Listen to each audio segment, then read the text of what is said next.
Tambang emas terbesar di dunia yang dimiliki di Indonesia adalah tambang emas Grasberg. Tambang ini berada di Provinsi Papua. Selain menjadi tambang emas terbesar di dunia, tambang ini juga menjadi tambang tembaga terbesar ketiga di dunia. Sayangnya, tambang emas terbesar di dunia ini tidak dikelola langsung oleh pemerintah Indonesia. Hak pengelolaan area tambang Grasberg ini dimiliki oleh Freeport-McMoRan Copper and Gold dengan anak perusahaannya, PT Freeport Indonesia, yang menjadi pengelola langsung dari tambang emas ini. Ketika pertambangan ini dibuka, hingga sekarang, pertambangan ini telah menghasilkan 7,3 juta ton tembaga dan 724,7 juta ton emas. Kalau itu dibagikan pada setiap masyarakat Indonesia, maka setiap masyarakat Indonesia bisa mendapatkan kurang lebih 3 ton emas per kepala.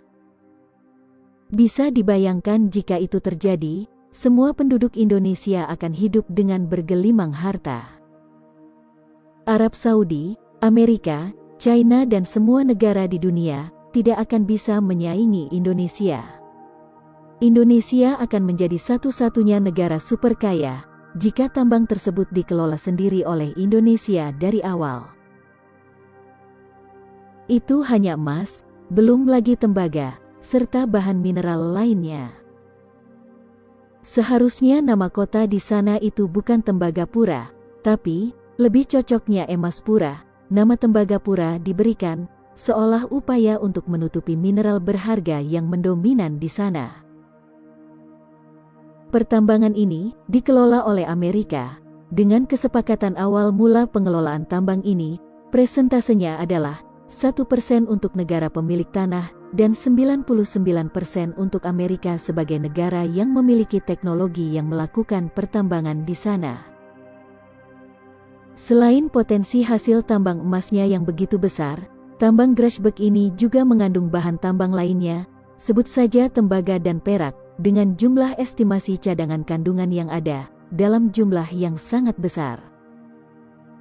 Bahkan, ketika emas, perak dan tembaga di sana mulai menipis, ternyata di bawah lapisan emas dan tembaga, tepatnya di kedalaman 400 meter, ditemukan kandungan mineral yang harganya 100 kali lebih mahal daripada emas. Kandungan mineral itu adalah uranium. Uranium adalah bahan baku pembuatan bahan bakar nuklir. Belum jelas jumlah kandungan uranium yang ditemukan di sana, tapi kabar terakhir yang beredar, menurut para ahli, kandungan uranium di sana cukup untuk membuat pembangkit listrik nuklir dengan tenaga yang dapat menerangi seluruh bumi, hanya dengan kandungan uranium di sana. Seperti yang pernah dikatakan oleh pengamat pertambangan, pada tahun 2005, Freeport sebetulnya sudah mengakui bahwa mereka menemukan uranium, meski katanya tidak signifikan. Kecurigaan ini diperkuat lagi dengan proses smelting biji tambang sebagian dibawa ke luar negeri. Jadi bisa saja ada kandungan uraniumnya. Waktu pihak dari PT Freeport dipanggil oleh DPR, mereka pernah mengakui adanya kandungan uranium, tapi katanya tidak signifikan. Porsi uranium itu sangat kecil, jadi tidak ekonomis jika dilanjutkan ditambang. Ya, wajarlah mereka berkata begitu. Di dalam kontrak dengan Indonesia, mereka hanya diperbolehkan menambang emas dan tembaga. Ini akan sangat sulit bagi pemerintah Indonesia untuk membuktikannya. Perusahaan Freeport itu tidak terbuka dan tidak bisa diaudit di Indonesia, namun terbuka di luar negeri.